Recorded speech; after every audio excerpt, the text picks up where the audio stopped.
ఓ Godavari ఎంఎస్వల viewers, నేను మీ మధు. ఈరోజు మనం దర్శించుకోపోయే దైవక్షేత్రం శ్రీ క్షణముక్తేశ్వర స్వామి వారి దేవాలయం ముక్తీశ్వరం. ఈ దేవాలయం మెయిన్ రోడ్డుకి ఇరువైపులా రెండు ఆలయాలు కలవు. ఒకటి దేవతలచే ప్రతిష్ఠించబడిన శ్రీ క్షణముక్తేశ్వర స్వామి వారి దేవాలయం అయితే, రెండవది మానవులచే ప్రతిష్ఠించబడిన శ్రీ క్షణముక్తేశ్వర స్వామి వారి ఆలయం. ఈ క్షణముక్తేశ్వర స్వామి వారి ఆలయం ఆంధ్రప్రదేశ్ రాష్ట్రంలో తూర్పుగోదావరి జిల్లాలో ముక్తేశ్వరం అనే గ్రామంలో ఉంది. ఒక పురాతనమైన ఆలయం ఇది. ఈ గౌతమి నది ఒడ్డున ఉంది. ఈ శ్రీ క్షణముక్తేశ్వర స్వామి వారి ఆలయం అమలాపురం నుండి 10 కిలోమీటర్లు, కాకినాడకు 60 కిలోమీటర్లు, పాలెంకు 45 కిలోమీటర్లు, అలాగే రాజమండ్రికి 48 కిలోమీటర్ల దూరంలోనూ ఉంది. ముక్తేశ్వర ఆలయం యొక్క చరిత్ర చాలా పురాతనమైనది. ఈ ఆలయం సోమవంశీయుల రాజుల కాలంలో నిర్మించబడిందని చెబుతారు. చాలా మంది పండితులు ఈ ఆలయం పరశురామేశ్వర ఆలయానికి వారసులు అని, మరియు బ్రహ్మేశ్వర ఆలయానికి 1060 సెంచరీ ముందు నిర్మించబడిందని నమ్ముతారు. ఈ ఆలయం యొక్క నిర్మాణ శైలి ఒడిశాకు చెందిన ఒడిశా శైలిలో ఉంటుంది. రావణవధ తర్వాత బ్రహ్మ హత్య పాపం పోగొట్టుకోవడానికి శ్రీరాముడు ఎన్నో చోట్ల శివలింగ ప్రతిష్ఠ చేశాడు.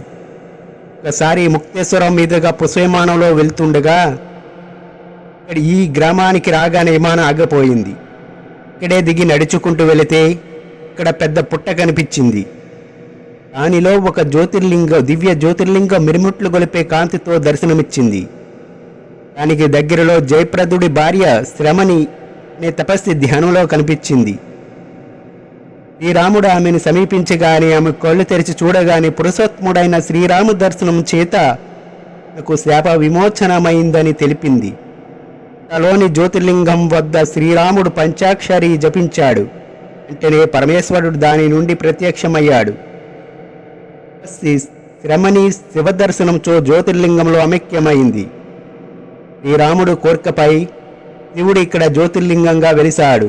ఒక్క క్షణ దర్శన భాగ్యం వలన జయభ్రదుడి భార్య శ్రమణికి మోక్ష విమోచనం ఇచ్చిన జ్యోతిర్లింగం కనుక అది క్షణముక్తేశ్వర క్షేత్రమైంది.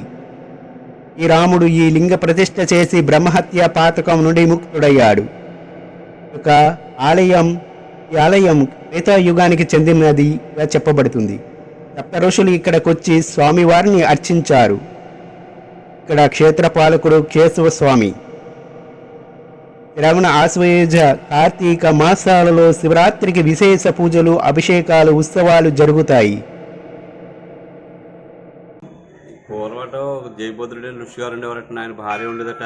ఆవిడకి భర్త శాపం వల్ల శాపం కలిసిందట. ఆ శాప విమోచనం కోసం ప్రతి నదిలో స్నానం చేయించుకుంటూ వస్తుంటే ఇక్కడ గౌతమి నదిలో స్నానం చేస్తే ఆవిడ శాప విమోచనమై మామూలుగా అయిపోయిందట.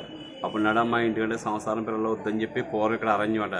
ఈ అరణ్యంలో రామ శివ అంటూ ఉండిపోయిందట ఆవిడ. అలా ఉంటుంటే ప్రాతంలో రాములు వారు పుష్పమానం వెళ్తుంటే తపశక్తిగా ఆగిపోయిందట. చూస్తే పుట్లవి పోసినాయట.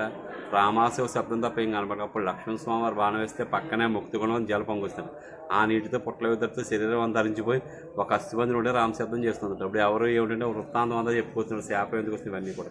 అయితే నీ కోరిక నా కోరిక ఏం లేదు. నన్ను ఇక్కడికి ఏ భక్తితో కోరికలతో దర్శించడానికి వస్తారో వాళ్ళ క్షణంలో విముక్తి వాళ్ళకని చెప్పిందట ఆవిడ. అయితే దీనికి పరమేశ్వరుని ఆరాధించి అలాంటి ముక్తినిచ్చే శివలింగాన్ని ప్రదర్శించి అప్పుడు ఆవిడ నాయనలు యాక్సెప్ట్ చేసి క్షణముక్తిగాంత ముక్తేశ్వర స్వామి అని పేరు పెట్టారన్నమాట. అంచేది క్షేత్రముక్తేశ్వర క్షేత్రంగా వెలుగుంది.